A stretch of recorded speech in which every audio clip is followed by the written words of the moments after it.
everyone, this is David and I'm here today to show you how you can use AI to create a fairly substantial piece of content for yourselves using free tools. Alright, so let's start with the piece of content that I created. Okay, so I'm going to show you exactly what prompts I used in the AI programs that we're going to be using. Okay, so this is the piece of content that we created. Why is it for catnip? Well, a good friend of mine actually sells catnip, so that was the thing that came into my mind. So I thought, right, let's write a piece of content about catnip.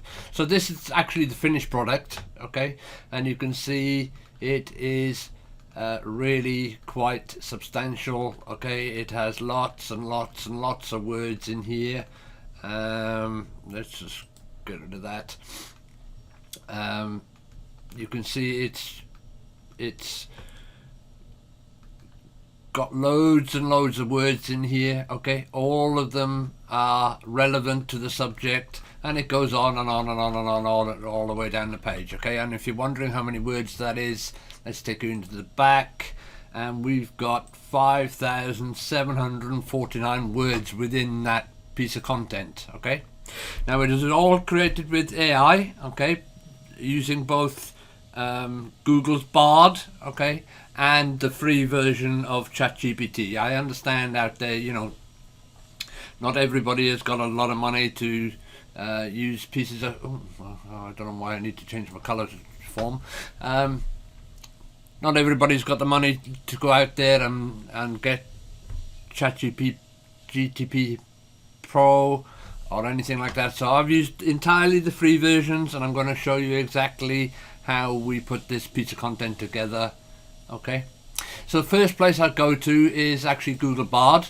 Okay, and this is exactly how we started the process off, and the prompt is so simple. All right, it isn't nothing in here is going to be complicated for anybody. Okay, so the simple prompt that we used was saying provide 10 optimized headings for an article about catnip. Okay, and that's exactly what we did, and Google Bard comes back and it kicks out 10 headings for us to use within the article. Okay, and you can see here, you know, Bard, these headings are optimized for search engines because they are relevant to the topic of catnip. Okay, they are specific and informative, short and to the point, and they use keywords that people are likely to search for. All things you're going to need within your content. Okay, now you might ask yourself, why do I use Google Bard to do this?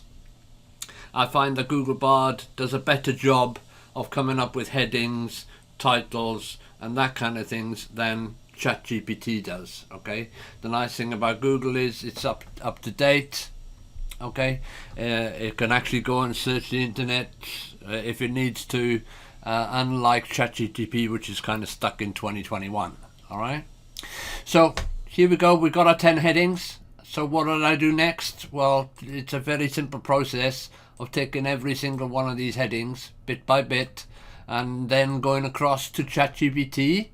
Okay, so here we go, we'll go over here, and you can see that I again used a very simple prompt. Okay, nobody's got to use complicated prompts to get the results that you want. So all I did with ChatGPT, I wanted to provide 700 words about what is catnip, and using the Markdown format. The Markdown format makes things nice. You can see it throws it out nicely with subheadings and stuff in there for you. Okay, so that's the prompt. Provide 700 words about what is catnip. Now you could use 400 words, you could do 5, you can even do 1,000 if you want to, but I normally find the 700 words is about right for me anyway for creating this type of content. All right, so seriously, it throws it out. Okay, certainly is an extended 700 word explanation of what is catnip in Markdown format, and it threw out all this stuff. Lovely stuff. Okay, and then you can see my prompt after that was, you know, carrying on from that. Okay, provide 700 words about how does catnip work. Okay, and you can see that how does catnip work was the second one on the list. Okay, and you can see That's seriously all I did was change what was in between these inverted commas here, okay, or quote marks if you want to call them that. All right, and again using Markdown format, and again it throws out 700 words really quickly. Okay, and then we did the next one. Why do cats love catnip? Here we go. That's number 3 on the list. And I just went down through the list bit by bit, asking ChatGPT to give me information. Okay.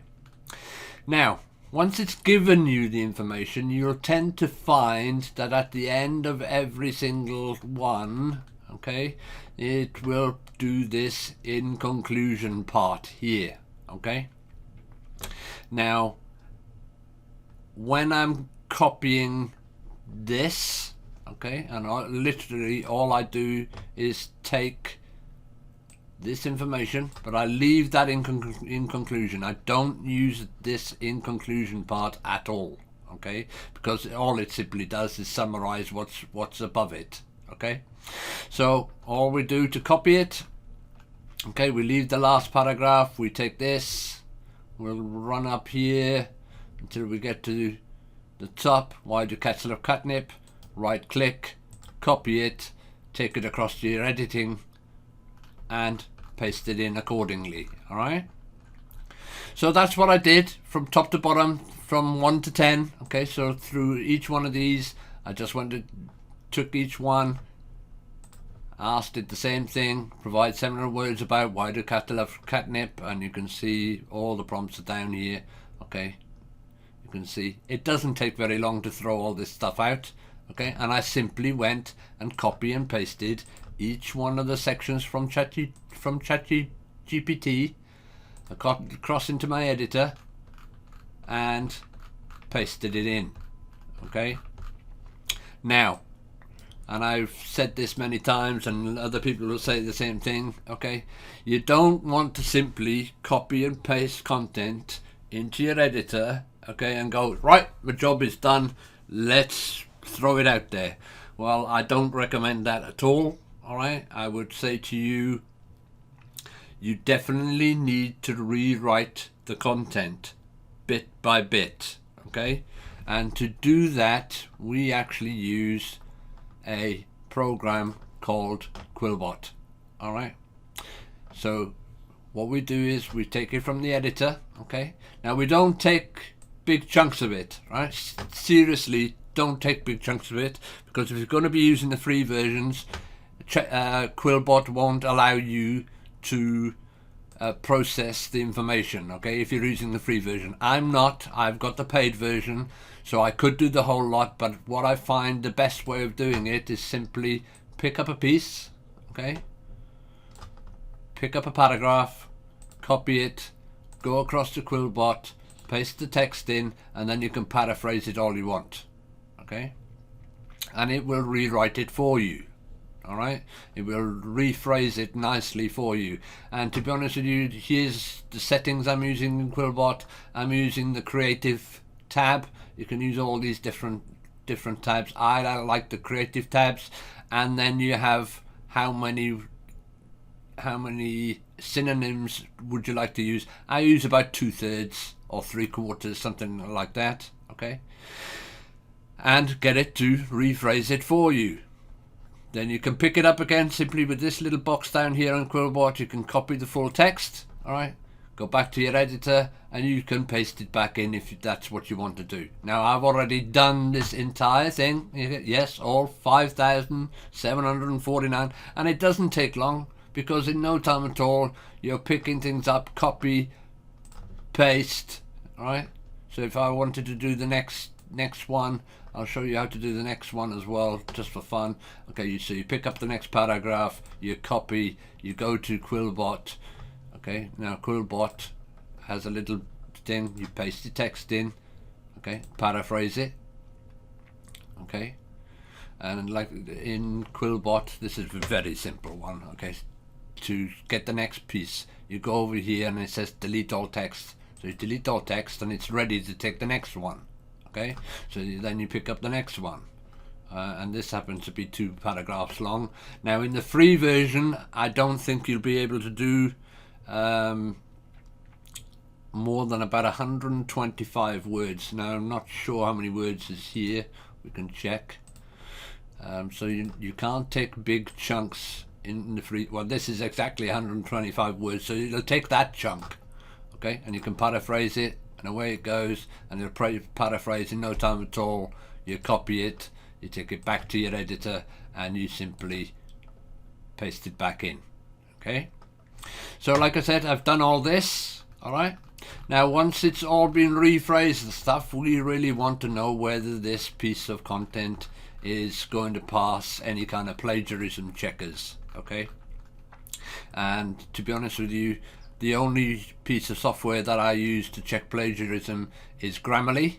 Okay, now to check plagiarism in Grammarly, again, I have the paid version of Grammarly. I'm not sure how many words the free Grammarly will allow you, okay, but to be honest with you, for the price that Grammarly is each and every month, it's well worth it. So I can actually just copy all the words, take it across to Grammarly, and you can see I've already done it. Okay, so this is the entire article in here. Okay, ask Grammarly to plagiarize it. It says it's 1% plagiarism. That's it. Okay, there's nothing. It has suggestions in Grammarly. Okay, but to be honest with you, look at the tiny piece of text that is in there. You don't really need to change that tiny piece of text. You won't need to change it. Okay, you won't need to change these things at all. Most of the time, Quillbot does such a good job, okay, of rewriting the content to pass plagiarism checkers. It's unbelievable, to be honest with you.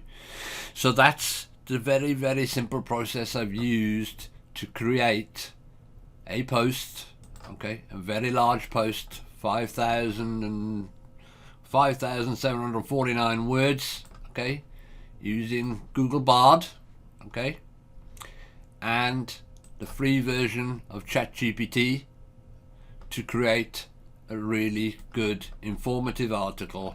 This time it's on catnip, but to be honest with you, it could pretty much be on anything.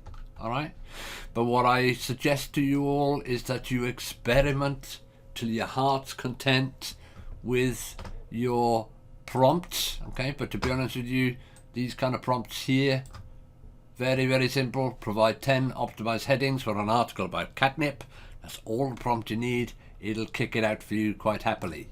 All right, then when you're going over to ChatGPT, okay, you can, very, very simple prompt again, provide 700 words about what is catnip, and we're going to be using Markdown format, okay, so that it writes it out nicely in their own little paragraphs.